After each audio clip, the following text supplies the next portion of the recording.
ano dyan, sa mga tao dyan. Papakilala ko po sa inyo yung pinsan ko. Si Alexandra Daniel T. Edesa. Actually, 80 years old na po siya. Ngayon lang po siya kanina talaga.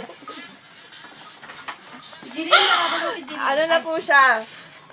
Dapat mamamatay na siya kahapon. Kaya lang, gumaling. Hindi ko alam kung bakit. Ito po yung, katulong ko dito sa bahay.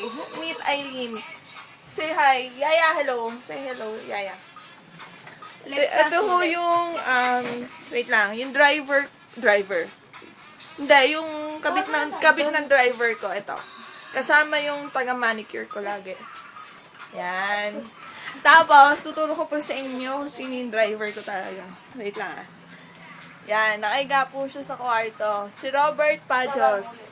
Kompleto po lahat ng assistant ko dito. Ito yung lola ko talaga.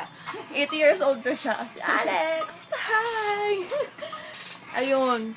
Ano pang gusto nyo malaman tungkol sa akin? Sige, tanong lang.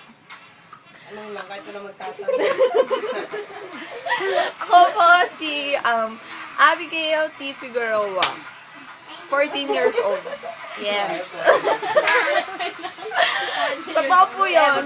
Tapos yung panganay po namin is 44 years old. Ayan po. Gulo po namin, di ba? Wait nyo lang po yung gimme-gimme na video at saka yung Harlem Shake na video. Love you all. Bye-bye!